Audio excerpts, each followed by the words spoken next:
नमस्कार, स्वागत है आप सभी का। आज की वीडियो में हम दक्षिण भारत के राजवंश एवं संगम युग तो इस टॉपिक के अंतर्गत दिए गए वन लाइनर क्वेश्चन आंसर और साथ ही दिए गए इंपॉर्टेंट फैक्ट को आज की वीडियो में हम डिस्कस करेंगे। तो शुरू करते हैं आज की वीडियो को। तो इसमें पहला प्रश्न है, चालुक्य वंश का महान शासक किसे माना जाता है? तो पुलकेशिन द्वितीय को। अगला प्रश्न है, दक्षिण भारत का कौन सा राजवंश अपनी नौसैनिक शक्ति के लिए प्रसिद्ध था? तो चोल वंश। अगला प्रश्न है, मामल्लपुरम में रथ मंदिरों का निर्माण किस वंश के शासकों ने करवाया था? तो पल्लव वंश के शासकों ने। अगला प्रश्न है, महाबलीपुरम के रथ मंदिरों का निर्माण किसने करवाया था? तो नरसिंह वर्मन प्रथम ने। अगला प्रश्न है, पांड्य राज्य किस वस्तु के उत्पादन के लिए प्रसिद्ध था? तो मोतियों के लिए। अगला प्रश्न है, चोल काल में निर्मित नटराज की कांस्य प्रतिमा की देवाकृति किस आकार की है? तो चतुर्भुज आकार की। नेक्स्ट यहाँ पे इंपॉर्टेंट फैक्ट है, दक्षिण भारत में चोल काल के स्थापत्य में विश्व की श्रेष्ठतम प्रतिमा नटराज की प्रसिद्ध कांस्य मूर्ति को माना जाता है। अगला प्रश्न है, कवि कालिदास के नाम का उल्लेख किस लेख में हुआ है? तो ऐहोल के उत्कीर्ण लेख में। अगला प्रश्न है, चोलों का राज्य किन क्षेत्रों में विस्तृत था? तो कोरोमंडल तट एवं दक्कन के कुछ क्षेत्र में। अगला प्रश्न है, किस राजवंश के शासक अपने शासनकाल में ही अपना उत्तराधिकारी घोषित कर देते थे? तो चोल वंश के। अगला प्रश्न है, चोल साम्राज्य को अंततः किसने समाप्त किया था? तो मलिक काफूर ने। अगला प्रश्न है, मीनाक्षी मंदिर कहाँ स्थित है? तो मीनाक्षी मंदिर है मदुरई में। नेक्स्ट यहाँ पर दिए गए हैं संगम कालीन प्रमुख साहित्य। तो संगम साहित्य और रचनाकार दिए गए हैं। तो इनमें है तिरुकुरल या कुरल, इसके रचनाकार है तिरुवल्लुवर। अहनानूर, इसके रचनाकार है रुद्र शर्मन। तोलकापियम, इसके रचनाकार है तोलकापियर। जीवक चिंतामणि, इसके रचनाकार है तिरुवक्त देवर। शिल्काधिकारम, इसके रचयिता है इलंगो आदिगर। मणिमेखले, इसके रचनाकार है शीतले सतनार। और मरुगर रूपादे, इसके रचनाकार है नक्कीकर। तो यह संगमकालीन प्रमुख साहित्य है। नेक्स्ट यहाँ पर दिए गए हैं प्रमुख राजवंश, राजधानी और संस्थापक। चोल वंश राजधानी तंजौर और संस्थापक विजयालय।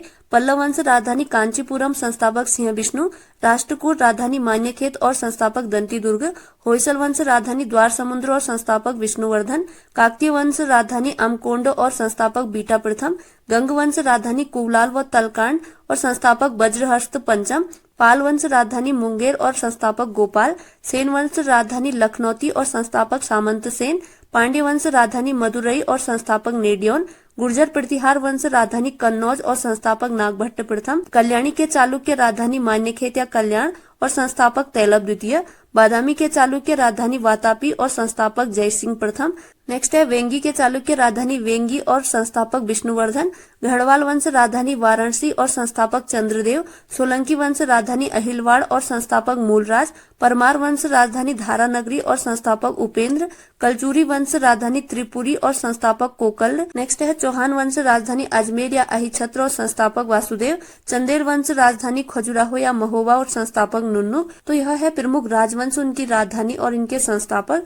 अगला प्रश्न है, चोलों के अधीन ग्राम प्रशासन के बहुत से आलेख किन शिलालेखों में है? तो उत्तर मेरूर। अगला प्रश्न है, किसके कार्यकाल में चीन में 72 व्यापारी भेजे गए थे? तो कुलोत्तुंग प्रथम। अगला प्रश्न है, बंगाल की खाड़ी को चोल झील का स्वरूप प्रदान करने वाला शासक कौन था? तो राजेंद्र प्रथम थे। और राजेंद्र प्रथम ने नौसैनिक शक्ति के विस्तार से बंगाल की खाड़ी को चोल झील का स्वरूप प्रदान किया था।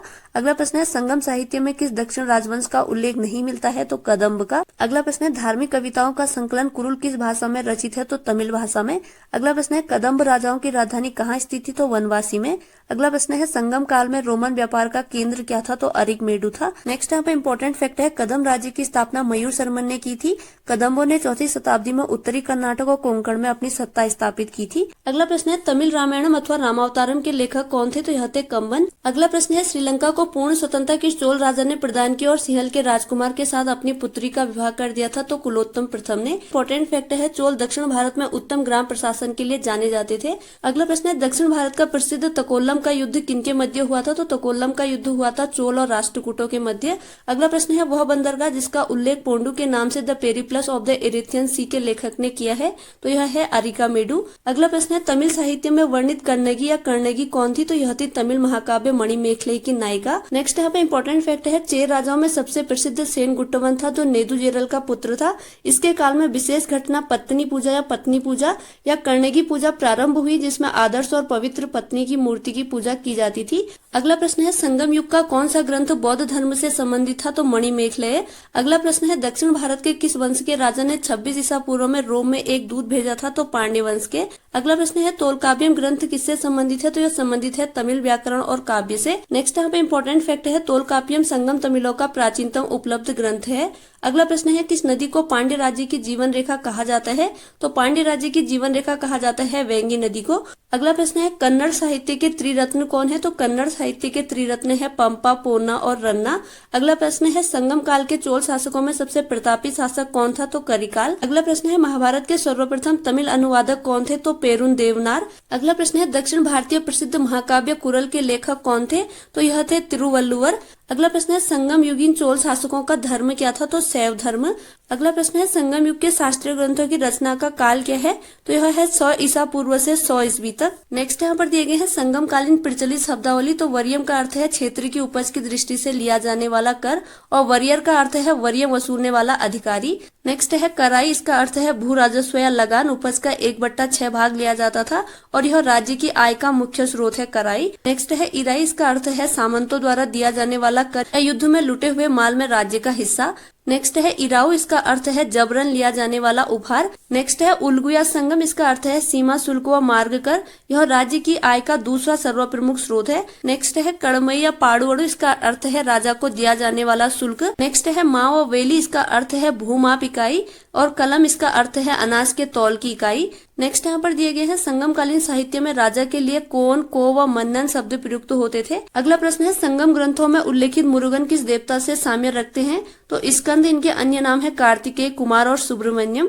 अगला प्रश्न है प्राचीन तमिल देश में उपजाऊ कृषि भूभाग को क्या कहा जाता था? तो इसे कहा जाता था मरुदम। अगला प्रश्न है संगम युग में चोल राज्य की राजधानी उरैयूर से पुहार स्थानांतरित करने का श्रेय किसे जाता है? तो करिकाल को। अगला प्रश्न है संगम काल में सर्वाधिक प्रचलित व्यवसाय क्या था? तो वस्त्र उद्योग। अगला प्रश्न है तमिल साहित्य में यूनानी रोमन व्यापारियों को क्या कहा गया? तो इन्हें यवन कहा गया।